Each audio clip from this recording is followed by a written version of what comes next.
የሰራዊት ጌታ እግዚአብሔር አምላካችንና መድኃኒታችን ሆይ ክብር ሁሉ ለአንተ ይሁን። በዚህ ሰዓት ደግሞ በፊትህ ስለሰበሰብከን በበረከትህ ልትባርከን ወደዚህ ቦታ ስለጠራህን ጌታ ሆይ እናመሰግናለን።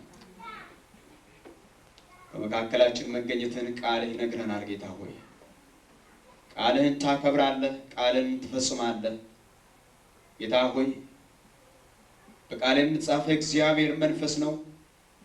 የእግዚአብሔር መንፈስ ባለበት ስፍራ አርነት አለ ተብሎ ተጽፏል። ከመንፈስ ቅዱስ መገኘት የተነሳ ጌታ ሆይ በዚህ ስፍራ አርነት ስላለን ጌታ ሆይ እናመሰግናለን። ፈውስ ስላለን ጌታ ሆይ እናመሰግናለን። ሕይወት ስላለን ጌታ ሆይ እናመሰግናለን። ሰላም እረፍት ስላለን እግዚአብሔር ሆይ እናመሰግናለን። ተስፋ ስላለን ጌታ ሆይ እናመሰግናለን። እግዚአብሔር ሆይ ክብር ይህንን ቤት ስለሞላ እናመሰግናለን። ከዳር እስከ ዳር እግዚአብሔር ሆይ ቤት ባንተ ክብር ስለተሞላ እናመሰግናለን። ሕዝብህ ባንተ ክብር ውስጥ ስላለ ጌታ እግዚአብሔር ሆይ እናመሰግናለን። እግዚአብሔር ሆይ ክብርህ በሕዝብ ላይ ስለሚያበራ እናመሰግናለን። ኦ ጌታ ሆይ ክብር ሁሉ ለአንተ ይሁን። እግዚአብሔር አምላካችን ሆይ በዚህ ሰዓት ደግሞ ጌታ ሆይ ቅዱስ ቃልህን አንተ እንድትናገር ጌታ ሆይ ለአንተ እንድንመች ለአንተ እንድንበጅ እግዚአብሔር ሆይ በቃልህ ደግሞ በዚህ ሰዓት ሕይወታችንን ትሰራ ዘንድ ፈቃድንም ደግሞ ትናገረን ዘንድ በጌታ በኢየሱስ ክርስቶስ ስም እንጠይቃለን። እግዚአብሔር ሆይ ወደዚህ ጉባኤ የገባች ነፍስ እግዚአብሔር ሆይ አንድም በበረከት ሳትሞላ የምትወጣ እንዳትኖር በኢየሱስ ክርስቶስ ስም እግዚአብሔር ሆይ ሕዝብህ ሁሉ በበረከት እየተሞላ ይሁን። እግዚአብሔር አምላካችን ሆይ ክብር ላንተ ይሁን። እናመሰግናለን፣ እንባርካለን በጌታችንና በመድኃኒታችን በኢየሱስ ክርስቶስ ስም አሜን። ጌታ ይባርካችሁ። ቁጭ በሉ። ትንቢተ ዮናስ ምዕራፍ 3 ከቁጥር 1 እስከ መጨረሻ ያለውን በአንድነት እናነባለን። ትንቢተ ዮናስ ምዕራፍ 3 ከቁጥር 1 እስከ 10 ያለው የእግዚአብሔርም ቃል ሁለተኛ ወደ ዮናስ እንዲህ ሲል መጣ። ተነስተህ ወደ ታላቂቱ ከተማ ወደ ነነዌ ሂድ፣ የምነግርህንም ስብከት ስበክላታል። ዮናስም ተነስቶ እንደ እግዚአብሔር ቃል ወደ ነነዌ ሄደ። ነነዌ 3 ቀን ሄደ። እንደ እግዚአብሔር ቃል ወደ ነነዌ ሄደ። ነነዌም የ3 ቀን መንገድ ያህል እጅግ ታላቅ ከተማ ነበረች። ዮናስም የ1 ቀን መንገድ ያህል ወደ ከተማይቱ ውስጥ ሊገባ ጀመረ። ጮሆም በ3 ቀን ውስጥ ነነዌ ትገለበጣለች አለ። የነነዌ ሰዎችም የእግዚአብሔርን ቃል አመኑ፣ ለጾምም አዋጅ ነገሩ። ከታላቁም ጀምሮ እስከ ታናሹ ድረስ ማቅ ለበሱ። ወሬው ወደ ነነዌ ንጉሥ ደረሰ። እርሱም ከዙፋኑ ተነስቶ መጎናጸፊያ ወለቀ፣ ማቅም ለበሰ፣ በአመድም ላይ ተቀመጠ፣ አዋጅም አስነገረ። በነነዌም ውስጥም የንጉሡንና የመኳንንቱን ትእዛዝ አሳወጀ። እንዲህም አለ፣ ሰዎችና እንስሶች፣ ላሞችና በጎች አንዳችን አይቅመሱ፣ አይሰማሩ፣ ውሃንም አይጠጡ። ሰዎችና እንስሶችም በማቅ ይከደኑ፣ ወደ እግዚአብሔርም በብርቱ ይጩሁ። ሰዎችም ሁሉ ከክፉ መንገዳቸውና በእጃቸው ካለው ግፍ ይመለሱ። እኛ እንዳንጠፋ እግዚአብሔር ተመልሶ ይጸጸት እንደሆነ ከጽኑ ቁጣውም ይመለስ እንደሆነ ማን ያውቃል? እግዚአብሔርም ከክፉ መንገዳቸው እንደተመለሱ ስራቸውንም አየ። እግዚአብሔርም ያደርግባቸው ዘንድ በተናገረው ክፉ ነገር ተጸጸተ፣ አላደረገውም። እግዚአብሔር የተመሰገነ ይሁን። ዛሬ በዚህ ክፍል ውስጥ የምንመለከተው የአንድ ሰው መታዘዝ ለብዙዎች መዳን የሚል ርዕስ ይሆናል። የአንድ ሰው መታዘዝ የብዙዎች መዳን። እግዚአብሔር አንድን ሰው ስፍራ ይሰጠዋል። እግዚአብሔር አንድን ሰው ይልካል። አንድ ሰው ደግሞ ለብዙ ሰዎች መዳን ምክንያት መሆን ይችላል። የእግዚአብሔር ቃል ውስጥ በምንመለከትበት ጊዜ በመጽሐፍ ቅዱሳችን ውስጥ በብዙ ቦታ አንዳንድ ሰዎች ለብዙ ሰዎች መዳን፣ ለብዙ ሰዎች መመለስ ምክንያት እንደሆኑ እንመለከታለን። በዘፍጥረት ምዕራፍ 6 ቁጥር 13 እስከ 22 ታሪኩን በምታነቡበት ጊዜ እግዚአብሔር ኖህን እንደጠራውና ኖህም እግዚአብሔርን እንደሰማው እንመለከታለን። እግዚአብሔርም ኖህን መርከብ ስራ እንዳለው የጥፋት ውሃ በምድር ላይ ሊመጣ ነውና ስጋ ለባሽ ሁሉ ሊጠፋ ነውና መርከብን ስራ ብሎ እግዚአብሔር የመርከቡን ርዝመት ቁመቱን ስፋቱን ሁሉ በነገረው ጊዜ ኖህ እግዚአብሔርን ሰማ።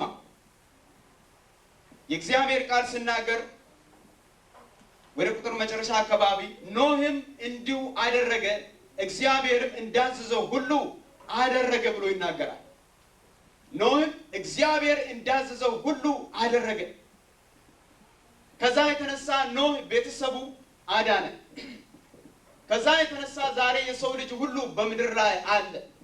በኖህ መታዘዝና በኖህ እግዚአብሔርን ሐሳብ መፈጸም ምክንያት አንድ ሰው በእግዚአብሔር ፊት ለውጥን ማድረግ ይችላል። እግዚአብሔር አብርሃምን ጠራውና ከምድር ከዘመድ ከቤተሰቦች ሁሉ ተለይተህ ሂድ አለው። አብርሃምም ደግሞ እግዚአብሔር እንደሰማና እንደ እግዚአብሔር ሐሳብ ወጥቶ መሄድ ጀመረ። ከአብርሃም የተነሳ ዛሬ እኛ ሁላችን በዚህ ስፍራ ያለን በአብርሃም በረከት በክርስቶስ ኢየሱስ በኩል እንደተባረክን መጽሐፍ ቅዱሳችን ይነግረናል። አብርሃም በመባረኩ ምክንያት ዘሩ እስራኤል በእግዚአብሔር ፊት ለእግዚአብሔር የተለየ ሕዝብ ሆነና የአብርሃም ልጆች ተባሉ። በዛ ዘር ውስጥ ክርስቶስ ኢየሱስ ወደ ምድር መጣና እኛም ደግሞ የዛ በረከት ተካፋዮች እንደሆን እንመለከታለን። ሙሴን እንመለከታለን። ዘጸአት ምዕራፍ 14 ላይ ስትመለከቱ ሙሴ እግዚአብሔር እንደታዘዘና እግዚአብሔር አድርግ ያለውን በማድረጉ ምክንያት እስራኤል በግብጽ በደረቅ መሬት ላይ ባህርን ከፍሎ እንደተሻገሩ እንመለከታለን።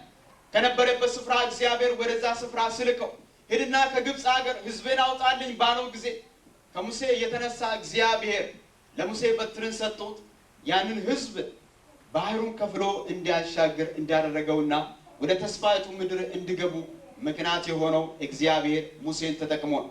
እዚህ ላይ እንድናስተውል የሚያስፈልገው እግዚአብሔር ሰዎችን አስነስቶ ይልካል እንጂ ከሰዎቹ በስተጀርባ ከሰዎቹ ቀድሞ ስራውን የሚሰራ እግዚአብሔር ነው። እግዚአብሔር የተመሰገነ ይሁን። ሰው በራሱ ምንም ኃይል የለውም፣ የእግዚአብሔር ቃል ይነግረናል። ነገር ግን ሰዎች እግዚአብሔርን በሚሰሙበት ጊዜና እግዚአብሔር ወደሚልካቸው በሚሄዱበት ጊዜ ከነሱ ጋር ሆኖ ስራውን የሚሰራ እግዚአብሔር አምላካችን ነው። እግዚአብሔር የተመሰገነ ይሁን። ወደ አዲስ ኪዳን ስንመጣ አንድ ሰው እንመለከታለን። ፊልጶስ የሚባል አንድ ወንጌላዊ ዲያቆን ሆኖ የተመረጠ ነበር። ነገር ግን የእግዚአብሔር መንፈስ በኃይል ወረደበትና ወደ ሰማርያ እንደላከው እንመለከታለን። መንፈስ ቅዱስን በመስማት ወደ ሰማርያ ወረደ። ወደማይወደድ ሕዝብ ወረደና ወንጌልን ሰበከላቸው። በዛን ቀን ብዙ ሰዎች ጌታን ተቀበሉ። በከተማው ላይ ደግሞ ምን ሆነናል? እግዚአብሔር ቃል ታላቅ ደስታ በሰማርያ ላይ ሆነ ብሎ ይናገራል። እርኩሳን መናፍስት ከብዙ ሰዎች ወጡ፣ ብዙ ሰዎችም ደግሞ ጌታን ተቀበሉ ብሎ የእግዚአብሔር ቃል ሲናገር ወዲያውኑ መንፈስ ቅዱስ መጣና ተነስተ ወደ ጋዛ እኔ ወደ ምድረ በዳ ውረድ አለው። ወደ ጋዛ ምድረ በዳ ምንም በሌለበት ሰው በሌለበት ስፍራ እግዚአብሔርን በመስማት ወደ ጋዛ እንዲወርድ እግዚአብሔር እንደጠየቀው እንመለከታለን። ምን ሰራል? ከጋዛ ጋዛ ላይ ምድረ በዳ ነው፣ አሸዋ ነው ያለው፣ ምንም ነገር የለም። ነገር ግን እግዚአብሔር ተናገረው። ምንም ይኑር አይኑር እግዚአብሔርን ሰማና ወደዛ ስፍራ ሲሄድ አንድ ኢትዮጵያዊ ጀነረባ ወደ ሀገሩ ሲመለስ አገኘውና መሰከረለት። ጌታን ተቀበለ፣ ደስ ብሎት መንገዱን ሄደ ብሎ ይናገራል። እግዚአብሔር የተመሰገነ ይሁን። ስለ አንድ ሰው ሲናገር መጽሐፍ ቅዱስ ሁለት ሰዎችን አነጻጽሮ ይናገራል። ሮሜ ምዕራፍ 5 ቁጥር 19 ላይ ስትመለከቱ ምን ይላል? በአንድ ሰው ምክንያት በአንድ ሰው አለመታዘዝ ብዙዎች ኃጢአተኞች እንደሆኑ እንዲሁ ደግሞ በአንድ ሰው መታዘዝ ይላል ብዙዎች ጻድቃን ሆኑ ብሎ ይናገራል። አንድ ሰው የመጀመሪያው ሰው አዳም እግዚአብሔርን ባለመታዘዙ የተነሳ ሰው ሁሉ በሱ ምክንያት ኃጢአተኛ ሆነ ብሎ ይናገራል። እንደገና ደግሞ በሁለተኛው አዳም በጌታችን በኢየሱስ ክርስቶስ ምክንያት ደግሞ በሱ መታዘዝ ምክንያት ይላል ብዙዎች ደግሞ ጻድቃን ሆኑ ይላል። እግዚአብሔር የተመሰገነ ይሁን።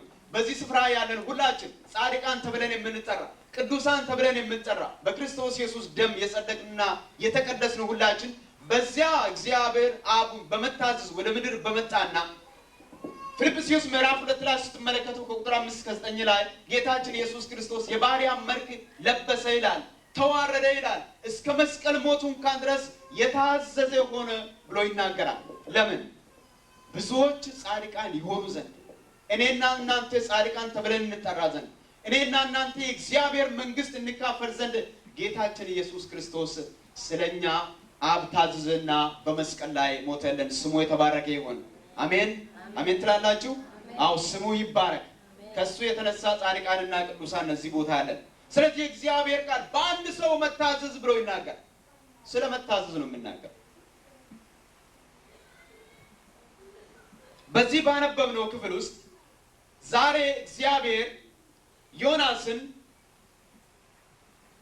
ተነስተ ወደ ታላቂቱ ከተማ ወደ ነነዌ ሂድ፣ የምነግርህንም ደግሞ ስብከት ስበክላታል። ባለፉት ሳምንታት ስለ ዮናስ እንደተመለከትነው ዛሬ በዚህ በምዕራፍ 3 ቁጥር 1 ላይ እግዚአብሔር ቀድሞ የተናገረውን ነገር መልሶ ለዮናስ ሲናገር እንመለከታለን። በምዕራፍ 1 ቁጥር 1 ላይ የምትመለከቱትን ነገር እግዚአብሔር እንደገና ቃሉን በመጠበቅ ይህ ሰው ችግር ውስጥ ገብቶ መከራ ውስጥ ገብቶ ተምሮ ተገርፎ ልክ ገብቶ ከተመለሰ በኋላ እግዚአብሔር ወደ ቀደመው ሐሳቡ መጣና ተነስተ ወደ ታላቂቱ ከተማ ወደ ነነዌ ሂድና እኔ የምነግርህን ቃል ስበክላቸዋል። እግዚአብሔር ተመሰገነ ይሁን። እግዚአብሔር አምላካችን ቃሉን የሚያከብር ነው ወገኖች። እግዚአብሔር የተናገረውን የሚፈጽም አምላክ ነው። በዚህ ውስጥ የምንመለከተው ምንድን ነው?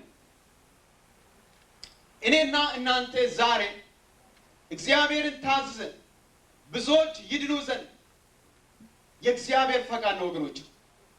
እዚህ ቦታ ያለን ሁላችን እግዚአብሔር እኛን ካዳነን በኋላ ልልከን ነው የጠራ፣ ለመላክ ነው የተጠራ፣ ለማገልገል ነው የተጠራ።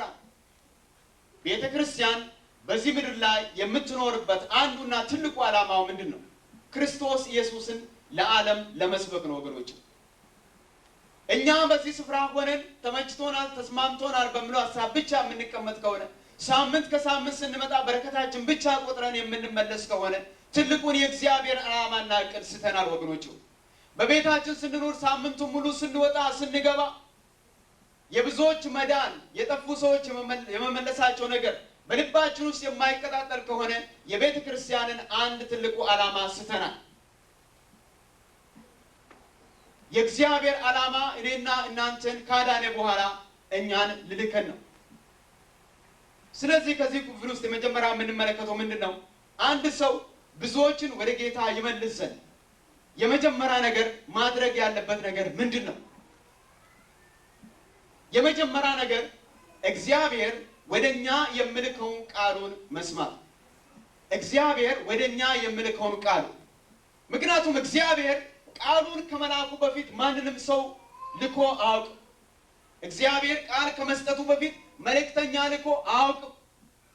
ዮናስን ተመልከቱ። እግዚአብሔር ከሰማያት ተናገር። የሰው ቃል አይደለም ወገኖች፣ ተራ ቃል አይደለም፣ የንጉሥ ቃልም አይደለም። የነገስታት ቃል ያልፋል፣ ይሻራል። የሌላ ንጉሥ ሲመጣ ሌላውን ይሽራል፣ የሌላውን መጽሐፍ ያቃጥላል። ይህ ግን ለዘላለም የሚኖር ዘላለማዊ የሆነው ቃሉ አንድ ጊዜ የተናገረው የሚፈጽም አምላክ ለዚህ ስጋ ለለበሰ ደካማ ሰው እግዚአብሔር ስለመረጠው ብቻ ቃሉን ሰጠው። ሂድና ወደ ነነዌ ሂደህ ስበክላቸው፣ ጥፋታቸው ወደ እኔ ደርሷልና እንዲመለሱ እንዲድኑ ሂድና ስበክላቸው ነበር ያለ ቃል ነበር የላከው እግዚአብሔር ወደ እሱ። እኔና እናንተ የመጀመሪያው ነገር የእግዚአብሔር ቃል መስማት፣ እግዚአብሔር የምናገረን መስማት መቻል ነው ወገኖች። ዛሬም እግዚአብሔር ቃሉን ይልካል። ስንት ጊዜ ልኳል እግዚአብሔር ወደ እኔና ወደ እናንተ? ስንት ጊዜ ቃሉን ልኳል? ቃል አለው እግዚአብሔር ለእኔና ለእናንተ። ዛሬ ጥንት ለነበሩ ሰዎች እግዚአብሔር በጆሮአቸው በመንፈሱ ይናገራል። ዛሬ እግዚአብሔር በመንፈስ ቅዱስ አማካይነትም በልባችን ቃሉን ያሳስበናል። በተጻፈ ቃል በኩል እግዚአብሔር ብዙ ጊዜ ፈቃዱን ይገልጽልናል። ታዘን ብዙዎች ይድኑ ዘንድ ወገኖቼ ሆይ እሱ የሚለንን ነገር መስማት ስንችል፣ ምክንያቱም እግዚአብሔር ቃል የሚፈጸም ስለሆነ ለኛ የሚበጀን እሱ የተናገረውን መስማት ነው። እሱ የላከውን እግዚአብሔር ባንቺና በሱ በኩል ለመፈጸም ባይችል አንቺና አንተ ፈቃደኞች ባትሆኑ እግዚአብሔር ለእርሱ የሚሆኑትን ሌላ ያስነሳል። እግዚአብሔር ተመሰገነ ይሁን። የእግዚአብሔርን ቃል ባለመስማታችን ባለመታዛችን ግን ለእኛ ወዮልን ወገኖች። ይሁን ከዮናስ ብዙ ነገር እንማራለን። ባለፈው ሳምንት ተመልክተናል። ኢሳይያስ 55 ቁጥር 10 ላይ ምን ይላል? ዝናብና በረዶ ከሰማይ እንደሚወርድ ምድርንም እንደሚያረካት ይላል። ታበቅልና ታፈራም ዘንድ ደግሞ እንደሚያደርጋት ዘርንም ለሚዘራ እንጀራን ለሚበላ እንደሚሰጥ እንጂ ወደ ሰማይ እንደማይመለስ ከአፍ የሚወጣ ቃል እንዲሁ ይሆናል። የሚሻውን ያደርጋል፣ የላኩትን ይፈጽማል እንጂ ወደ እኔ በከንቱ አይመለስም። እግዚአብሔር ተመሰገነ ይሁን። እግዚአብሔር ነነዌ ከመገልበጥ ትድን ዘንድ ፈቃዴ ነው ብሎ ቃሉን ከላከ ያ እግዚአብሔር የላከው ቃል ይፈጽማል እንጂ በምንም አይነት መንገድ ወደ እግዚአብሔር አይመለስም። ምክንያቱም ቃሉ እንዲህ ብሎ ነው የሚናገር። እግዚአብሔር ራሱ እንደዛ ብሎ ነው ተናገረው። እኔ የላኩት ይፈጸማል ነበር። ሊያድን ወዷል። እግዚአብሔር ሊያድን ወደደ። ለዮናስም የመጣ ቃል ነበር። የእግዚአብሔር ቃል ወደ አማቴ ልጅ ወደ ዮናስ እንዲህ ስል መጣ ይላል። ቁጥር 1 ስትመለከቱ ምዕራፍ 1 ላይ ያ የመጣው ቃል የእግዚአብሔር ቃል ነበር። ወገኖች እንሰማለን የእግዚአብሔር ቃል። እግዚአብሔር የምናገረን በአንድም በሌላ መንገድ የምናገረን እንሰማለን ወይ? እግዚአብሔር የምናገረን በእውነት እንሰማለን ወይ? አንዳንድ ሰዎች እግዚአብሔር ቃል ጆሮአቸው ይሰማል፣ ነገር ግን ልባቸው ስለማይሰማ የተባለውን ነገር እንኳን አይሰሙ። እንኳን በሳምንቱ ቀርተው ከቤተ ክርስቲያን ከወጡ በኋላ እንኳን ምን እንደተባለ ያውቁ። መስማት የምለው ይሄ ጆሮአችን የሚሰማ ነገር ሳይሆን ውስጣችን መስማት ሲችል ያ የሰማነው ነገር ደግሞ ከመታዘዝ ጋር በሚሄድበት ጊዜ በአንድም በሌላ መንገድ እግዚአብሔር ይናገራል። ሰው ግን አስተውሉ ብሎ እግዚአብሔር ቃል ይናገራል። መስማት የምለው ነገር ከመታዘዝ ጋር በሚሄድበት ጊዜ ስለዚህ የመጀመሪያው ነገር እግዚአብሔርን ቃሉ እሱ ወደኛ ስልክ መስማት ስንችል ያን ጊዜ ማድረግ እንችላለን። ያን ጊዜ ለብዙዎች መመለስ ምክንያት መሆን እንችላለን። ቅድም የጠቀስኳቸው ሰዎች እግዚአብሔር ሲናገራቸው ወዲያውኑ የሄዱ ሰዎች ናቸው። የሰሙ ሰዎች ናቸው። ሰምቶ ደግሞ የታዘዙ ሰዎች ናቸው። ዳኑና ብዙዎችን አዳኑ። ተባረኩና ብዙዎችን ባረኩ። በእነሱ ምክንያት ብዙ ሰዎች ተረፉ። ወገኖች ሆይ በእናንተ ምክንያት እግዚአብሔርን የሚያከብሩ ሰዎች አሉ። በእሷ ምክንያት ነው የዳንኩት፣ በእሱ ምክንያት ነው የዳንኩት። ምናልባት በምድር ባትገናኙ ኢትዮጵያዊ ጃንደረባ ከፊልጶስ ጋር ተመልሶ እንደተገናኘ ታሪኩ አይነግረንም። ደስ ብሎት መንገዱን ሄዶ ብሎ ይናገራል እንጂ አብሮ ቆዩ አይልም። ምናልባት አይደለም እንደ እግዚአብሔር ቃል ይህ ሰው ከዳነ በኋላ ፊልጶስና ኢትዮጵያዊ ጃንደረባ የሚገናኙት በእግዚአብሔር መንግስት ውስጥ ነው፣ በመንግስተ ሰማያት። አንተ ነህ ያን ቀን የመሰከርክልኝ፣ አንተ ነህ ሕይወቴን ያዳንከኝ፣ አንተ ነህ እግዚአብሔርን በመስማት በጋዛ ወደ ምድረ በዳ መጥተህ እኔን ፍለጋ የመጣ አንተ ነህ ይለዋል። ስንት ነፍስ ነው በእናንተ ምክንያት እግዚአብሔርን የሚባረከው ወገኖች? ስንት ነፍስ በእናንተ እጅ አለ? በእናንተ ምክንያት ወንጌልስ እንዴት ተሰበከ? የት ደረሰ? ወገኖች ሆይ ዘመናትን በእግዚአብሔር ቤት ውስጥ ቆጥረናል።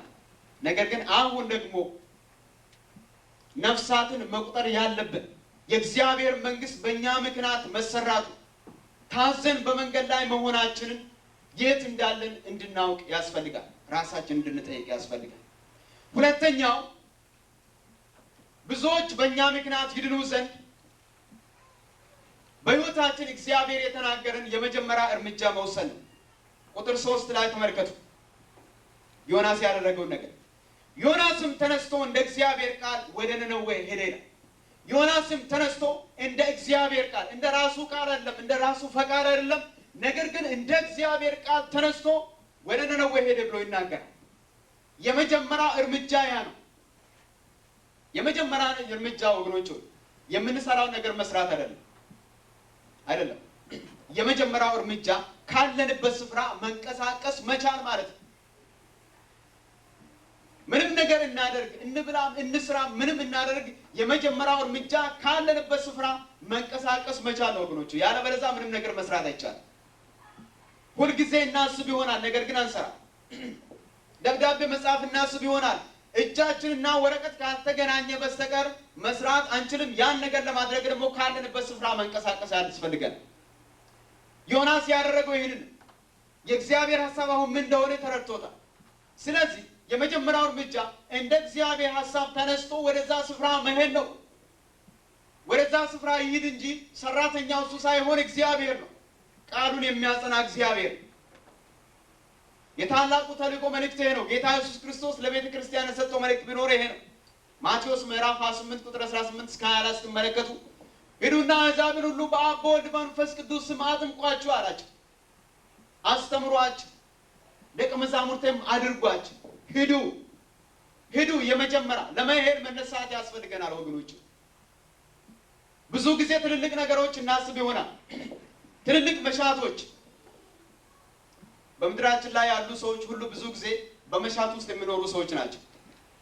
ብዙ እንሻለን፣ ብዙ እናስባለን። ማርኖ የሚባል አንድ ሰው ምን አለ በመጽሐፍ ውስጥ ብዙ ፖቴንሻሎች አለ ያሉት በመቃብር ስር ናቸው። ብዙ እውቀቶች፣ ብዙ ፍልስፍናዎች፣ ብዙ ችሎታዎች፣ ብዙ እውቀቶች ያሉት በመቃብር ውስጥ ነው አለ። እንዴት ነው ብሎ ሲያስረዳ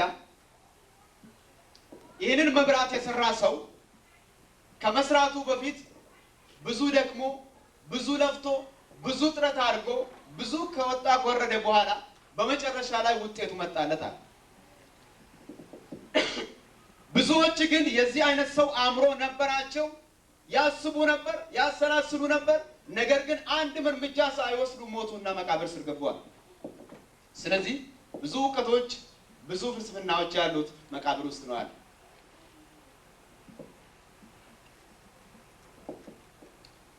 ብዙ ጊዜ እናስባለን ወገኖች። ሀሳብ ብቻ በቂ ነው። ሀሳብ ብቻ የምናስብ ከሆነ ሁልጊዜ ሀሳብ ሆኖ ነው የሚቀረው። አስቤ ነበር እንዲህ ነገር ለማድረግ አስባለሁኝ ሁልጊዜ እንላለን። ግን ካለንበት መንቀሳቀስ ያስፈልገናል። ፊልጶስን ተመልከቱ። የእግዚአብሔር መንፈስ ተነሳ፣ ወደ ሰማርያ ወረደ። ከዛም ደግሞ ወደ ጋዛ ሄደ። ያን ሰው ፈልጎ ያገኘው እሱ አይደለም። ነገር ግን የእግዚአብሔር መንፈስ መራው። ልክ እዛ ኮርነሩ ላይ ተገናኙ። ሲያየው መጽሐፍ እያነበበ ነውና የምታነበው ነገር ታስተውላለህ ወይ አለ። ሰውየው ልቡ የተከፈተ ነውና የሚመራኝ ሳይኖር እንዴት አድርጌ አስተውላለሁ አለ። ከዛ ቦታ ጀምሮ እስከ መጨረሻ ድረስ ሰበከለት፣ አጠመቀው፣ ከእርሱ ተለይቶ ሄደ። አንድ ስራ ተሰራ። ፊልጶስ መሳሪያ ነው፣ እግዚአብሔር የተጠቀመበት ዕቃ ነው እንጂ ሰራተኛው እግዚአብሔር ነው። እግዚአብሔር ተመሰገነ ይሁን። ታዘዙ፣ ሄዱ። ከነሱ ጋር ሆኖ ያደረገው እግዚአብሔር። ሕዝቅኤል ምዕራፍ 37 ቁጥር 1 ላይ ስትመለከቱ የእግዚአብሔር እጅ በላይ ነበር ብሎ ይናገራል። አጥንቶቹን በሞሉበት ሸለቆ መካከል ወሰደኝ ይላል። ሄዶ አኖረኝ እዛ ይላል። እነሆ በሸለቆ ፊት እጅግ ብዙ ነበሩ፣ እነሆ እጅግ ደርቀው ነበር። በሸለቆ መካከል የተበተኑ አጥንቶች መካከል የእግዚአብሔር መንፈስ ወሰደኝ ይላል። ሄደ በእግዚአብሔር መንፈስ እየተመራ። በዛ ሲሄድ የተበተኑ አጥንቶች፣ የደረቁ አጥንቶች ነበሩና አጥንቶች መካከል አኖረኝ ይላል። እጅግም ደግሞ የደረቁ አጥንቶች ነበሩ ብሎ ይናገራል። እነዚህ በሕይወት ይኖራሉ ተብሎ ሲጠይቅ እኔ አላውቅም አለ። ከዛ እግዚአብሔር ምን አለው? የእግዚአብሔር መንፈስ እንዲህ አለኝ ነው፣ በእነዚህ አጥንቶች ላይ ትንቢት ተናገር አለኝ ነው። እሱን ቀጥለን እንመለከታለን። ነገር ግን የመጀመሪያው ነገር ምንድን ነው? አጥንቶች ሕይወት ከማግኘታቸው በፊት፣ የተበተኑት አጥንቶች ከመሰበሰባቸው በፊት፣ ሰው ከመሆናቸው በፊት የእግዚአብሔር ሰው ሰምቶ ወደዛ ስፍራ መሄድ ካለበት ስፍራ ተነስቶ መሄድ ያ ለውጥን ያመጣል። ካለንበት ስፍራ መንቀሳቀስ ለውጥን ያመጣል ወገኖች። እንነሳለን ካለንበት። እግዚአብሔር በእውነት ዛሬ ብናገር እኔ ልንገራችሁ፣ ብዙዎቻችን እግዚአብሔር በሙሴ በኩል የሰራውን ስራ በእኛ ህይወት ብሰራ ደስ ይለናል፣ ደስታውንም አንችልም። አሜን። ብዙዎቻችን እንመኛለን። ለምን እግዚአብሔር በኃይል ብጠቀምብን፣ እግዚአብሔር ለክብሩ ብለየን፣ እግዚአብሔር በሐዋርያት የሰራውን ስራ ዛሬም በዘመናችን በእኛ ህይወት ብሰራ እንዴት ደስ ይለናል። መሻታችን ነው ያለ። እኛ ዲስፕሌይ አድርገን ሰዎች እንዲያዩንና ገናናው ገሌ ተብለን እንድንጠራ ሳይሆን አምላካችን እግዚአብሔር ስከብር በአሕዛብ መካከል ታላቅነቱ እንድነገር እንመኛለን። የብዙዎቻችን መሻት ነው፣ የብዙዎቻችን ጸሎት ነው። እግዚአብሔር እንደወደደ ፈቀደ፣ የፈለገውን ያስነሳል፣ ይቀባል። ነገር ግን ልንገራችሁ፣ ያን መሻት እኛ እንደተመኘ ነው እግዚአብሔር ወደ ህይወታችን ቢያመጣ ምንድን ነው የምናደርገው? እግዚአብሔር ክፈሉ ያለንን ዋጋ ለመክፈል ዝግጆች ነን ወገኖች ሆይ። እግዚአብሔር ክፈሉ የሚለንን ዋጋ ለመክፈል ተነስተን ካለንበት ለመንቀሳቀስ ዛሬ ፈቃደኞች ነን።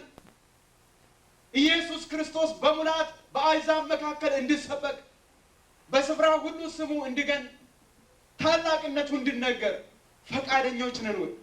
ካለንበት እንንቀሳቀሳለን ወይ? ተለዩ ካለን ያለን ወይ? ያ ነው ትልቁ ነገር።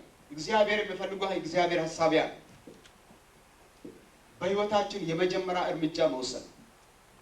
የመጀመሪያ እርምጃ ከመውሰዳችን በፊት የትም መድረስ አንችልም። ይሄ የተፈጥሮም ህግ ነው አይደለም እንዴ? ከዚህ ተነስተን 10 ሜትር ለመራመድ የምንፈልግ ከሆነ የመጀመሪያ አንድ እግራችን ካልተነሳ በስተቀር የኋለኛው እግር አይከተልም። ይሄም መካድ አንችልም። የመጀመሪያው እርምጃ ካልተነሳ በስተቀር እንደፈጠጥን እንመለከታለን እንጂ የምንመኛት ስፍራ መድረስ አንችልም። እግራችን እዛው እንደተተከለ ይቀር። የመጀመሪያ እርምጃ በህይወታችን ውስጥ ዛሬ እግዚአብሔር ሲናገረን መውሰድ ያስፈልገናል ወገኖች። የመጀመሪያ እርምጃ አንድ የማውቀው ሰው አለ። ይህ ሰው ትምህርት ሆኖ ስለቀረኝ ነው። አንድ ሰው ሲናገር ምን አለ? በእግዚአብሔር ቤት ውስጥ አንዳንድ ሰዎች ብላክ ቦርዶች ናቸው፣ ጥቁር ሰሌዳዎች እና ብዙዎች ቁጭ ብሎ ከነሱ ይማራሉ አለ በሚያደርጉት ነገር። እኔ ትምህርት የሆኑኝ ብዙ ሰዎች አሉ። አንድ ሰው ሁልጊዜ ትልቅ ነገር ነው የሚመኘው። በቃ ይችን ያህል አሁን ገንዘብ እጅ ተጠራቅማልኛለች፣ እንዲህ አይነት ካምፓኒ ከፍታለሁ ይላል። አንድ ቀን ደግሞ ሌላ ቦታ ቤት ሰራለ፣ ሌላ ጊዜ ሀገር ቤት ገብቶ የሆነ ነገር ያደርጋል እና ብዙ ገንዘብ ማግኘት ነው የሚፈልገው። እና ብዙ መከርኩት። አንድ ጊዜ ምን አልኩት? አንተ እንዲህ አይነት የቢዝነስ ነገር በአእምሮ ካለ እዚህ ሀገር ኮምፒት ማድረግ አትችልም። ሀገር ቤት መመለስ ደግሞ የተለየ ታሪክ ነው። እና እዚህ ሀገር ቢዝነስ መክፈት የምትፈልግ ከሆነ ለምን ሆት ዶግ መሸጥ አትጀምርም አልኩት። ሆት ዶግ ታውቃላችሁ? ትኩስ ውሻ ሆት ዶግ ማለት ያው ውጭ የሚሸጡት ምግብ ማለት ነው። ምግብ ቤት መክፈት የምትጀምር ከሆነ ከሱ ጀምርና እየተጠራቀመልህ ወደ ትልቁ ደረጃ ትደርሳለህ አልኩት። ትልቅ ነገር ነው የሚመኘው። የሚያሳዝነው ነገር ግን እንደተመኘ መጨረሻ ላይ ወደማይረባ ነገር ውስጥ ገባና አትረባም ከዚህ ውጣ ተባለና ወደ ሀገር ቤት ተወረወረ። ብዙ ምኞት ውስጥ ገባ፣ ትልቅ ምኞት ውስጥ ብዙ ገንዘብ ማግኘት ፈለገና አንድ ክፉ ጓደኛ አጋጠመውና አንተ እስከ መቼ ድረስ ነው 10,000 20,000 እያልክ የምትኖረው? አውጣና ድራግ እንነግዳል። እንዳለ ገንዘቡን አወጣና ሰጣቸው። ከሳምንት በኋላ መንገድ ላይ ተይዘዋል፣ የለም ጠፍቷል ተባለ። አበደ፣ ከሰውነት ወጣ። ከዛ በኋላ ወደማይረባ ልምምድ ውስጥ ገባ። አወጡት፣ ወደ ሀገር ቤት ወሰዱት። ማውቆ ሰው ነው። የመጀመሪያ እርምጃ በስጋችን ኑሮ በስጋዊ ኑሯችን እንኳን ወገኖች ሆይ ያስፈልገናል። ብዙ ነገር እናስብ ይሆናል። ነገር ግን የመጀመሪያውን ነገር የማንጀምር ከሆነ ግን ወደምንፈልገው ወደዛ ትልቁ ደረጃ መድረስ አንችልም። የእግዚአብሔር ቃልም ደግሞ የሚነግረን ይሄን የመጀመሪያ እርምጃ። ሶስተኛ ብዙዎች ይድኑ ዘንድ እግዚአብሔር ተናገሩ ያለንን ቃል በእውነት መናገር፣ ቃሉን በእውነት መናገር ያስፈልገናል። በዚህ የጥንቱ ትርጉም አማርኛ ነነዌ በ3 ቀን ትገለበጣለች ይላል። እኔ አዲሱን ትርጉም አይቻለሁ፣ ብዙ እንግሊዝኛ ትርጉምም አይቼዋለሁ፣ ኦሮምኛም ትግረኛም ከሁሉም ቋንቋ አይቼ አንብቤዋለሁ። 40 ቀን ነው የሚለው። ነነዌ በ40 ቀን ውስጥ ትገለበጣለች ብሎ ይናገራል። ዮናስ ብዙ ነገር አልተናገረም። ነገር ግን ወደ ከተማይቱ ወደ ውስጥ እየገባ ሲመጣ ምን ብሎ ተናገረ? በ40 ቀን ውስጥ ነነዌ ትገለበጣለች አለ። ይሄ ነው ያ እግዚአብሔር የተናገረው። ሂድና ተናገር ያለውን እግዚአብሔር ሄዶ እንደ እግዚአብሔር ቃል ሄዶ ተናገረ።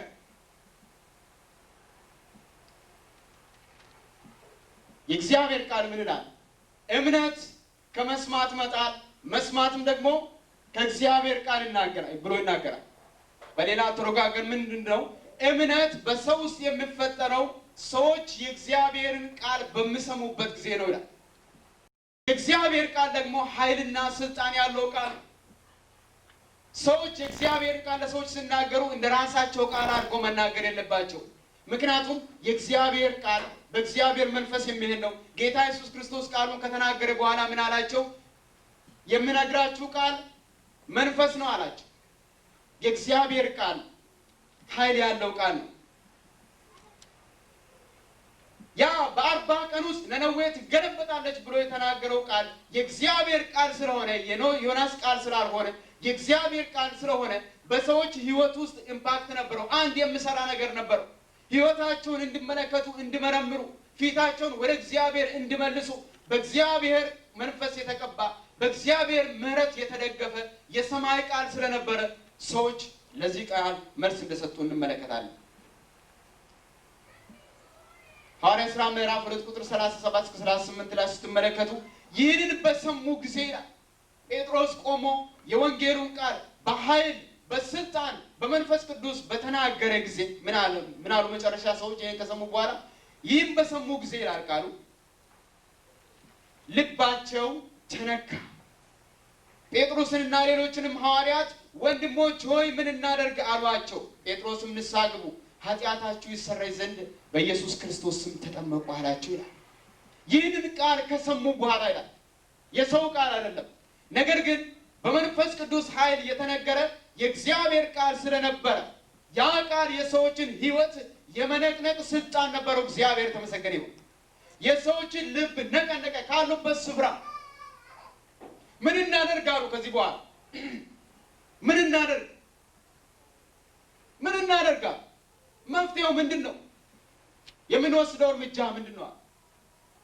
ጴጥሮስ በኢየሱስ ክርስቶስ ያምኑ ዘንድ ነገራቸው፣ በስሙ የሚጠበቁ ዘንድ ነገራቸው።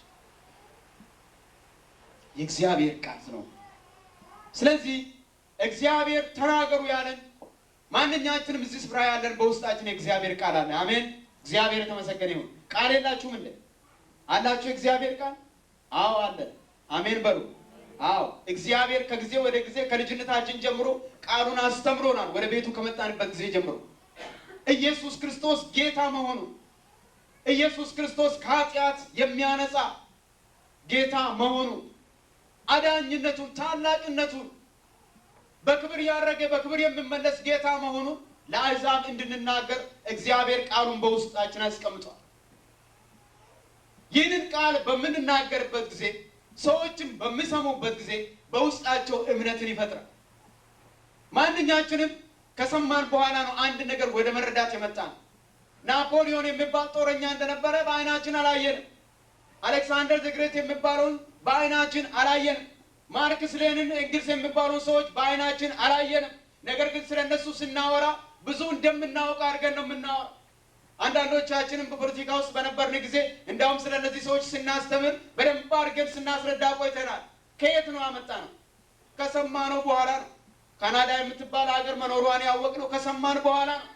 በውስጣችን የተፈጠረ ነገር አይደለም። የሰማነው ነገር በሕይወታችን ውስጥ አንድ ነገር የመስራት ኃይል አለው። የእግዚአብሔርን ቃል ደግሞ ሰዎች ከእናንተ በሚሰሙበት ጊዜ በውስጣቸው ይፈጠራል። ኢየሱስ ክርስቶስ ጌታ መሆኑን አዳኝ መሆኑን የማያውቁ ብዙ ሰዎች አሉ። ያልተገለጸላቸው ሰዎች ዛሬ የታወሩ በዓለማችን ብዙ አይነት ስውሮች አሉ ወገኖች ሆይ አይናቸው እንዲከፈትላቸው የሚያስፈልጋቸው ስለ እግዚአብሔር መንፈስ ነገር ስለ ሰማያዊ ምስጢር ያልተገለጸላቸው ሰዎች አሉ። ጳውሎስ አንድ ቦታ ደረሰና ባመናችሁ ጊዜ መንፈስ ቅዱስን ተቀበላችሁን ብሎ ጠየቃቸው። ኧረ እኛ መንፈስ ቅዱስ መኖሩን እንኳን አልሰማንም አሉት። አለመስማታቸውን አለማወቃቸውን የሚገልጽ ነገር ነው። ዛሬ ብዙ በሃይማኖት የተፈተጉ ሰዎች አሉ። በፖለቲካ የተያዙ ሰዎች አሉ።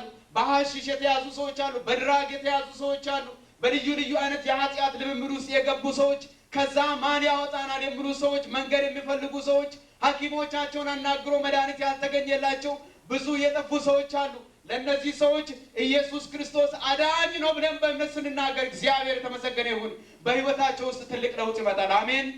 አዎ ጌታ ለውጥን ያመጣል። ምክንያቱም ከቃሉ በስተጀርባ ኃይል አለ። ያ ኃይልም የመንፈስ ቅዱስ ኃይል ነው። ጌታ የተመሰገነ ይሁን።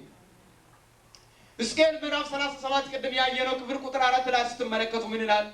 እንዲህም አለኝ ይላል፣ በእነዚህ አጥንቶች ላይ ትንቢት ተናገር። በእነዚህ አጥንቶች ላይ ትንቢት ተናገር። አጥንት ምን ይሰማል ወገኖች? አጥንት የሞተ ነገር ነው አይደል? አጥንት ሕይወት የሌለው ነገር ነው። ነገር ግን እግዚአብሔር ምን አለው? በእነዚህ አጥንቶች ላይ ትንቢት ተናገር አለው።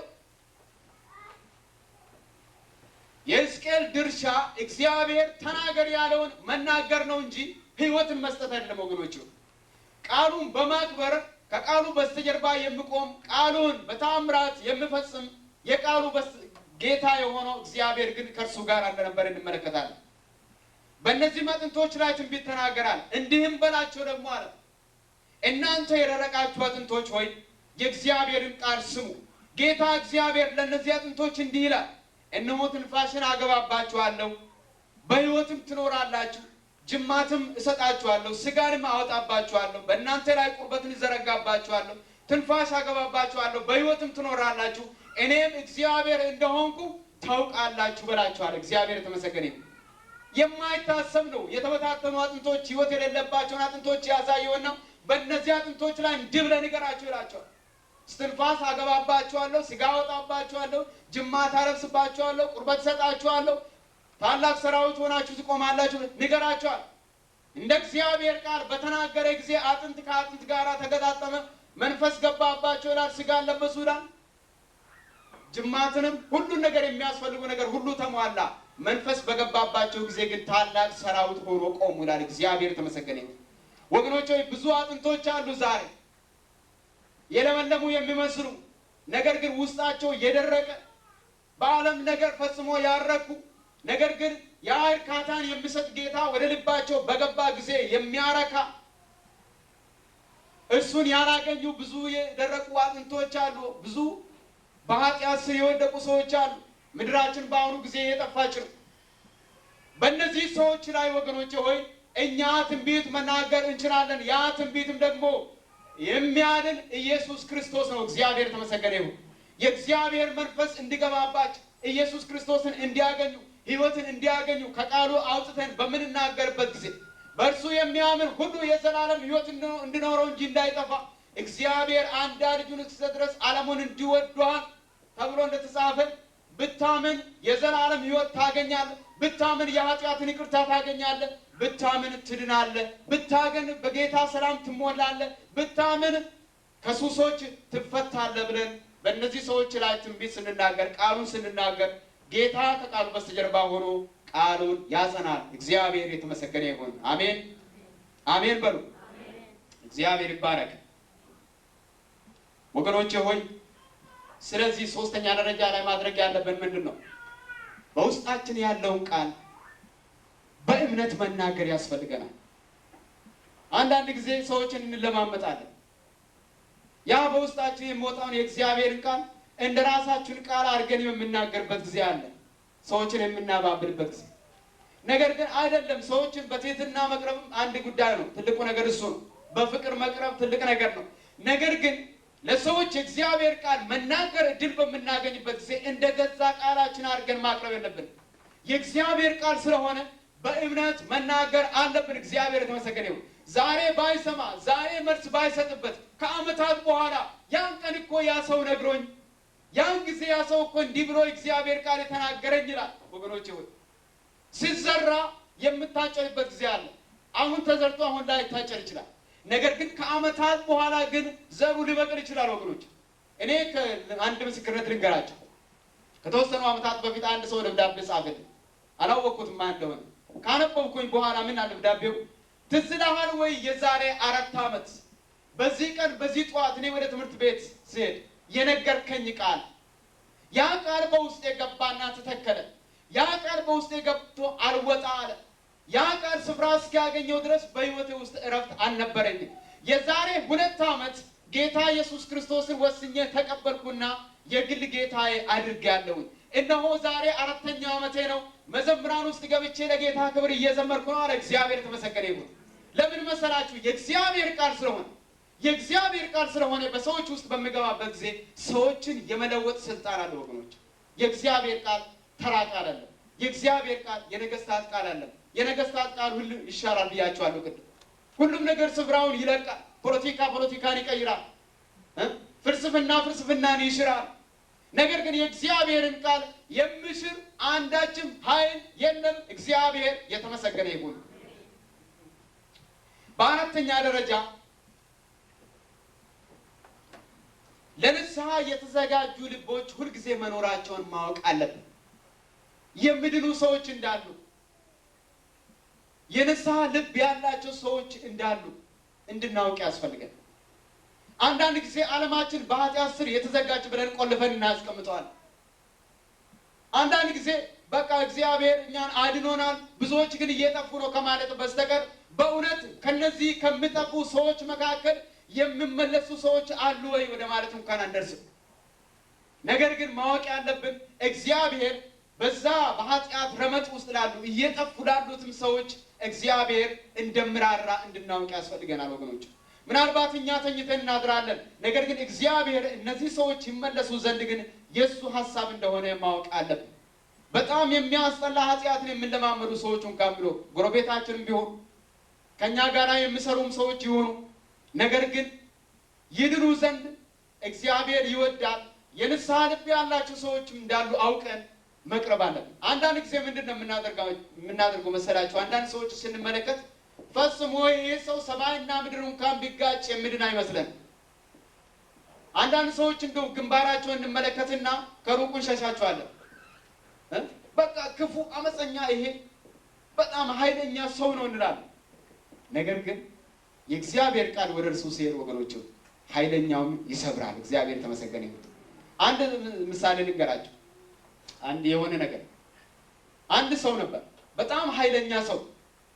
ይህ ሰው ከሀገር ቤት የወጣው በሀገር ቤት ኢትዮጵያ ቄራ ሰፈር የሚባሉ ታውቃላችሁ? እዛ አካባቢ ያለ ሰዎች ታውቁ ይሆናል። እና ከዛ አካባቢ ወደ ሱዳን የመጣ ሰው፣ በጣም ተደባዳቢ የታወቀ ሰው። አመልጦ የመጣም ደግሞ ከእስር ቤት ውስጥ ነው። ከእስር ቤት ውስጥ ወጣና እንደምንም ብሎ ሱዳን ገባ። ቁመቱን ስትመለከቱ ልዩ ነው። በቃ ይሄ ለውትድርና የምታጭ ሰው፣ ጉልበታም፣ ሰውነቱን ትንሽ ከታች ትንሽ ቁምጣ ነው የሚለብሰው፣ ከዚህ በላይ ትንሽ ከነቴራ ያደርጋል፣ ራቁቱን ነው የሚሄደው እና ሰው ሲያየን ደግሞ እንደው ከመሬት ብድግ አድርጎ እንደው የምጥል ይመስላል። በጣም የሚያስፈራ ሰው ነበር። በኋላ አንድ ቀን ቤተ ክርስቲያን ግቢ መጣና ቆሞ ሲጃራ አጨሳል እና ሲጃራውን ከጨረሰ በኋላ ይንጎራደዳል እዛም እዚህ እያለ። በኋላ እኔ ያላየሁትም ነበር እና ለካ ሽንት ቤት ውስጥ ገብቷል። እና ሽንት ቤት ገብቼ ልገባ በሩን ልከፍት ስል ዝግ ነው። ቆይ እስኪ እንደው በኃይል ተዘግቶ ነው ወይስ ሰው አለ ብዬ እንትን አደረግኩት፣ ነቀነቅኩትና ከውስጡ ነበር ሰውዬ። በል ስበረው አለ። ስበርና ግባ ሆነ። እንዴ ምን አይነት ቋንቋ ይሄ! ቤተ ክርስቲያን ግቢ ውስጥ እንዲህ አይነት ቋንቋ የምናገር አልኩ። ስበረው ነው የምልህ እኮ ስበርና ግባ አለ። እንዴ ፈራሁኝና ሮጥ ብዬ ጥግሽ ቁጭ አልኩ። ወገኖች ምን አይነት ሰው እስቲ ሲወጣ እንመለከታለን እንዳያውቀኝም አደረኩ እና ራቅ ብዬ ቁጭ ብዬ ጠብቀዋለሁ እና ሲወጣ ለካሱ ነው አልኩ እና ወጣና ይቆማል። በኋላ እኔ የሚቀርቡት ሰዎች ቀስ ብዬ ማን ነው ያ ሰው ስሙ አልኳቸው። ነገሩ አላ ምንም አላልኩት። የሚቀጥለው ሳምንት መጣ እና የሚቀጥለው ሳምንት ሲመጣ ግቢ ውስጥ አገኘሁትና ሄጄ ስሙን ጠራሁት። ብሩክ እንደምን አለ ደህና ነው ወይ? እንዲህ ብሎ ዞር ብሎ አየኝና ምን ነው አልኩት። እናንተ እኛንም ሰላም ትሉናላችሁ እንዳለ ገባችሁ? ተመልከቱ እኛ ይህን ሰው እንዴት ያይ እንደነበር፣ ይህ ሰው ደግሞ እኛን እንዴት ያይ እንደነበር ተመልከቱ። በዚህ ሰው ልብ ውስጥ ያለው ምንድነው? እሱ ኃጢአተኛ፣ እነዚህ አገልጋዮች ወደ እሱ አይነት ሰው ቀርቦ ሰላም የማይሉ የተጣለ በእኛና በእነሱ መካከል ትልቅ ጋፕ እንዳለ እንዲህ አድርጎ ራሱን አስቀምጦት አልገባችሁ? ከዛ በኋላ አልኩት አይደለም ወንድሜ፣ እኛም እኮ ሰዎች ነን። በጌታ በኢየሱስ ክርስቶስ በማመናችን ጌታ እንደዚህ ያደረገን እንጂ እንደ ማንኛውም ሰው ኃጢአተኞች ነንና እንዴት ትላለህ አልኩት። አይ እኔ በተለይ እናንተ የምትዘምሩትን ሳያችሁ አለ ፈጽሞ ሰላም የማትሉ አይነት በቃ መስሎኝ ነበር። አረ ግድ የለም አልኩት። ተቀራረም ብዙ ተጫወት። ይህ ሰው በአጭር ጊዜ ውስጥ ጌታን ተቀበለ። ወገኖች እግዚአብሔር ተመሰገነ። ጌታን ተቀበለ። በአጭር ጊዜ ውስጥ መንፈስ ቅዱስ ተሞላ። በአጭር ጊዜ ውስጥ ያን ረጅም እጁን እየዘረጋ ሃሌሉያ የሚል ሰው ሆኖ ተገኘ። እግዚአብሔር ተመሰገነ። ጨካኝ የሚመስል የነበረ ሰው በአጭር ጊዜ ውስጥ እግዚአብሔር ሕይወቱን ለዋወጠ። ወዲያውኑ በቤተ ክርስቲያን ውስጥ የጸሎት ጓድ ውስጥ ማገልገል ጀመረ። በ2 ዓመት ገደብ ውስጥ እግዚአብሔር ምን የመሰለች ቆንጆ የሚሰጠው በቤተ ክርስቲያን ቆሞ ተዳረ። ወገኖች እግዚአብሔር በቃሉ ሰዎችን ይለውጣል። እግዚአብሔር የተመሰገነ። ለንስሐ የተዘጋጁ ልቦች እንዳሉ ሁልጊዜ ማወቅ አለብን። የምንለውጥ የምናድን እኛ አይደለንም። እኛ ግን ቃሉን በእምነት እንድንናገር ያስፈልጋል።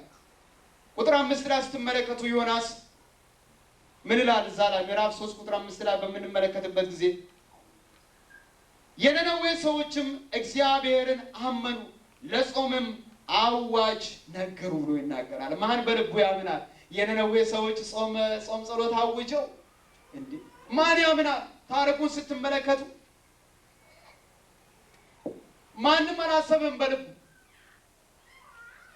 እነዚህ ክፉ ሰዎች፣ እነዚህ እስራኤልን የሚጠሉ ወገኖች የሚጠፉ ናቸው ብለን ሰዎች ይደመድሙ ነበር እንጂ እስራኤላውያን ከንጉሱ እስከ ተራ ሰው፣ ከሕፃን ልጅ እስከ ሽማግሌ፣ ከሰው እስከ እንስሳ እንዳይበሉ እንዳይጠጡ፣ እንስሳ ምግብ እንዳይበላ የታገደበት ከተማ ቢኖር የነነዌ ከተማ ነው ወገኖች። በየትም ስፍራ እንስሳ ጾሙ አያውቅም። እዚህ ቦታ ላይ ስትመለከቱ እንስሳትም ሰውም እንዳይበላ እንዳይጠጣ የሚል አዋጅ ንጉሱ እንዳሳወጀ፣ ማቅ እንደለበሱ መሬት ላይ እንደተቀመጡ የእግዚአብሔርን ፊት እንደፈለጉ እንመለከታለን። ነገር ግን ማንም አስበው ነበር። የንስሐ ልብ ያላቸው ሰዎች እንዳሉ እንድናውቅ ያስፈልጋል። በካታኮምቡ ሰማዕታት አንድ መጽሐፍ አነበቡ። ማርታርዶም የሚባል እንግሊዝኛ የካታኮምቡ ሰማዕታት ይላል። አንብባችሁ እንደሆነ ስንቶቻችሁ እንዳነበባችሁ አላውቅም። እዛም ቦታ ላይ ሮማውያን ተሰብስበው ክርስቲያኖችን ድራማ የሚያዩበት ጊዜ ነበር። እነዛ ክርስቲያኖችን ለተራቡ አንበሶች ይጥሏቸውና አንበሶች ሲቦጫጨቁ እያጨበጨቡ ዛሬ ሆኪ እንደምናየው ዛሬ ቤስቦል እና የተለያዩ ጨዋታዎች ሰዎች በሚሊዮን በሚቆጠሩ ሰዎች ተሰብስበው እንደሚያዩት ሁሉ በዛን ጊዜ ደግሞ ክርስቲያኖችን እንዲጫወቱባቸው ነበር። ከአናብስት ጋር አገጣጥሙ ነበር፣ ወይም ደግሞ ከታወቁ ጀግኖች ጋር እንዲደባደቡ ያደርጉ ነበር፣ ወይ ደግሞ በእሳት ያቃጥሏቸውና ያጨበጭቡ ነበር፣ ይስቁ ነበር። እንዲህ አይነት ደስታ ያገኙ ነበር።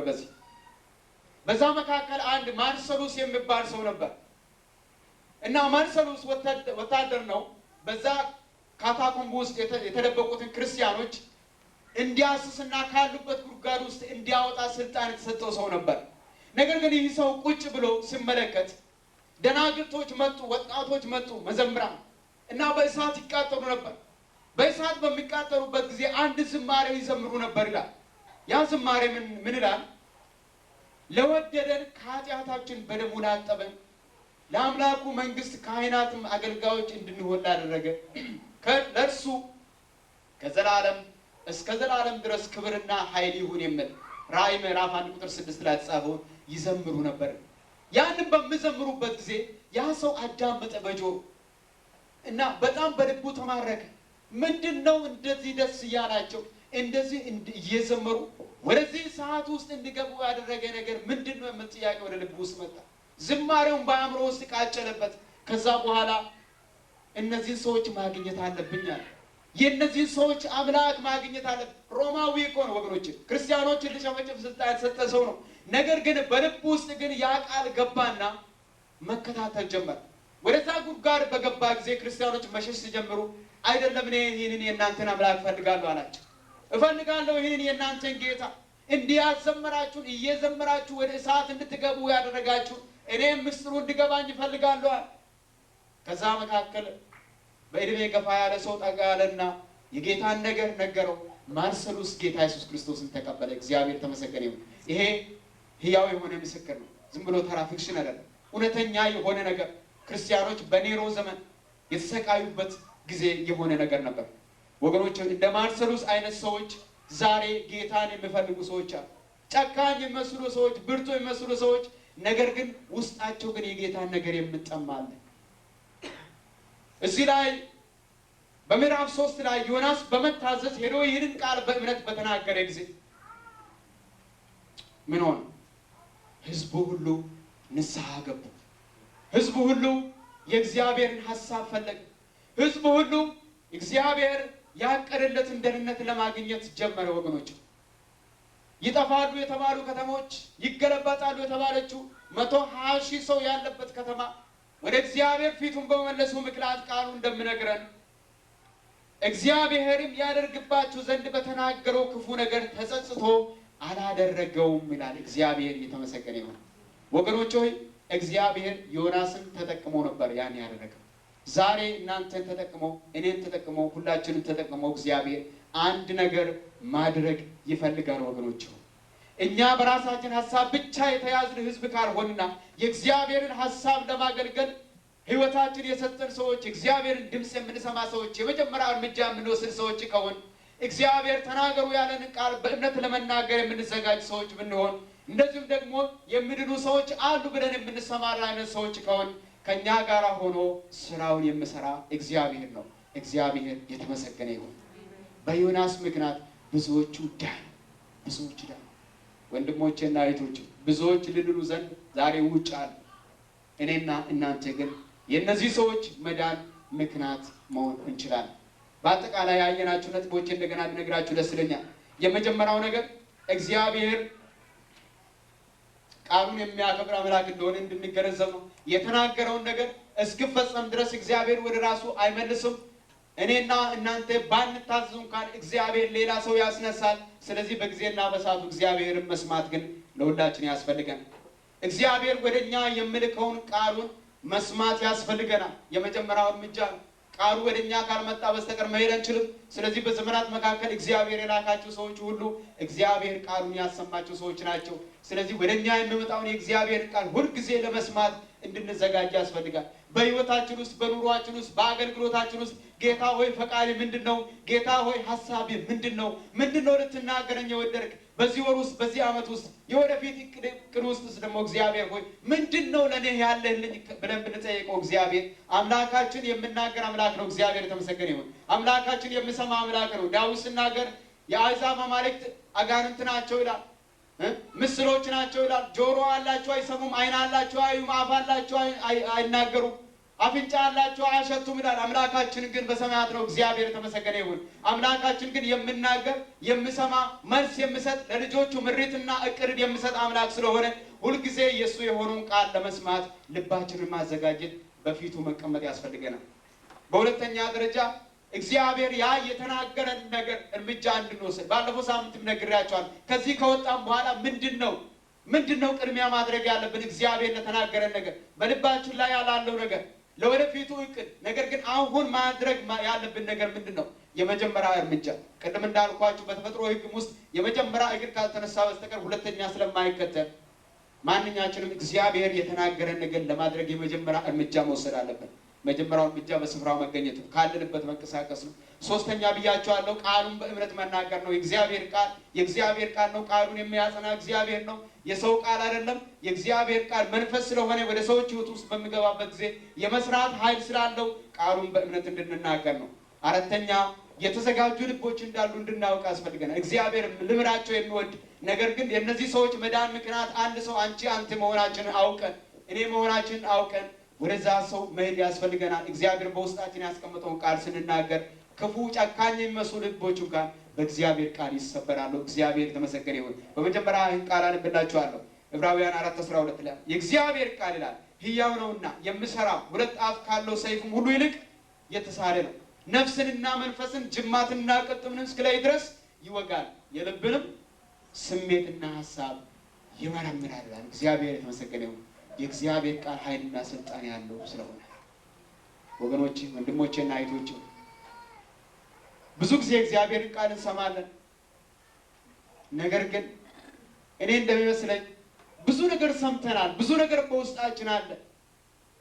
ነገር ግን ብዙም ለመስራት ግን መነሳት ያለብን ይመስለኛል። በአሁኑ ጊዜ ብዙ ለመስራት ለእግዚአብሔር ያኔ ነው ያ የጠጣነው የበላነው ቃል ስራ ላይ በሚውልበት ጊዜ እግዚአብሔር የበለጡ ራእዮችንና መገለጦችን ደግሞ እያበዛ ይመጣል። በሙት ባህርና በገሊላ ባህር መካከል ያለው ልዩነት ይሄ ነው። በገሊላ ባህር ውስጥ አሳዎች አሉ። በሙት ባህር ውስጥ ግን አሳዎች አይኖሩም። ምክንያቱም ሙት ባህር ሁል ጊዜ ይቀበላል እንጂ ከውስጡ የሚያወጣ ነገር የለም። የገሊላ ባህር ግን የሚወጣ ነገር አለው፣ ከላም የሚጨመርበት ነገር አለው። ህይወትም በዛ ውስጥ አለ። ወገኖች ሆይ ከውስጣችን እናውጥ። እኔ ልንገራችሁ፣ በዚህ ሳምንቱ ስትወጡ ነፍሳትን በምታገኙበት ጊዜ፣ ሰዎችን በምናገኝበት ጊዜ ጥቁር አንበል ነጭ አንበል፣ ኢየሱስ ክርስቶስ ጌትነቱን እንንገረው፣ አዳኝነቱን እንንገረው። ይህንን ቃል በምንናገርበት ጊዜ መንፈስ ቅዱስ ከኛ ጋር ሆኖ ቃሉን እያጸና ያ ሰው ከእናንተ ከተለየ በኋላ ምንድን ነው ያ ሰው ቅድም የተናገረኝ ወደ ማለት ይመጣል። ያሳስበዋል ያ የሰማው ቃል። ከዛ በኋላስ ያ ቃል አንድ ቀን ይበቅላል። እግዚአብሔር የተመሰገነ ይሁን። ስለዚህ እነዚህን ነገሮች በእውነት ብንሰማ ብናደርግ ልክ ዮናስ ለእነዚህ ሰዎች መመለስ ምክንያት እንደሆነው ለብዙ ሰዎች የመዳን ምክንያት እንሆናለን። እግዚአብሔር የተመሰገነ ይሁን። ሁላችን ተነስተን እንጸልያለን። እስቲ በጸሎት መንፈስ አንተ ብቻ ክበር እንጂ፣ አንተ ብቻ ንገስ እንጂ፣ ወንጌሉ ይሰበክ እንጂ፣ ነፍሳትም ይድኑ እንጂ ጌታዬ ሆይ ዋጋ ከፍላለሁ እንበል። እስቲ አትፍሩ ወገኖች ሆይ። በተለያየ መንገድ ሊሆን ይችላል እግዚአብሔር የምናገለግለው። እግዚአብሔር በሰጠን ጊዜ፣ እግዚአብሔር በሰጠን ጉልበት፣ እግዚአብሔር በሰጠን ገንዘብ፣ እግዚአብሔር በሰጠን ነገር ሁሉ እግዚአብሔርን ማክበር እንችላለን ወገኖች። ለእያንዳንዱ ላልዳነ ነፍስ ደግሞ የኢየሱስ ክርስቶስን አዳኝነት በግል የመናገር ደግሞ የእያንዳንዳችን ኃላፊነት ነው የተሰጠን። እኔን ላከኝ በሉ እስቲ ወገኖች። ጌታ ሆይ ላከኝ እላክልሃለሁ የምትሉ ሰዎች አላችሁ ዛሬ። ጌታ ይክበር እንጂ እኔ እሱ እንደወደደው መሆን ፈልጋለሁ፣ ኃይሉን ብርታት የሚሰጠኝ እሱን የምትሉ ሰዎች አላችሁ። ካላችሁ እጃችሁን አውጡና በአንድነት እንጸልያለን። እግዚአብሔር ያከብራል፣ ውሳኔያችሁን ያከብራል ወገኖች። አላችሁ እግዚአብሔር እንዲከብርባችሁ የምትፈልጉ ሰዎች እግዚአብሔር ይባርካችሁ። ጌታ ይባርካችሁ ወንድሞችና እህቶች፣ እግዚአብሔር ይባርካችሁ። ሃሌሉያ። ጌታ ይባርካችሁ። እስቲ እጆቻችሁን እንዳነሳችሁ በጌታ ፊት ቆዩ። አንሱት እጆቻችሁን ወደ ጌታ። ሃሌሉያ። ወገኖቼ ሆይ ለዚህ አምላክ ህይወትን ከመስጠት የበለጠ ምን ሌላ ነገር አለ? ምን ሌላ ነገር አለ ወገኖች? ሁሉ ነገር እኮ ኃላፊና ጠፊ ነው። ነገር ግን በእግዚአብሔር በአምላካችን ፊት ስንቆም ሃሌሉያ ሃሌሉያ። ይህንን አምላክ እስቲ ባርኩት። እስቲ ስለ መዳናችሁ እግዚአብሔርን አመስግኑ ወገኖች።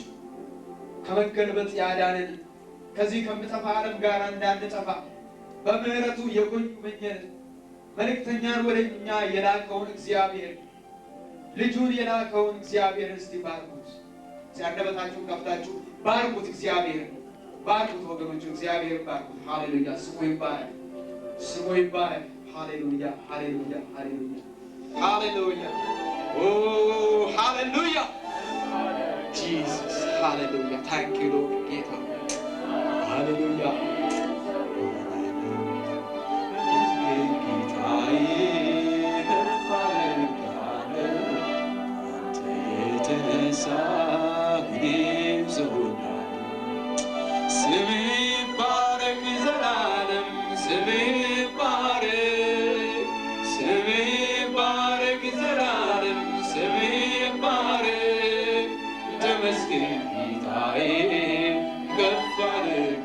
Thank you.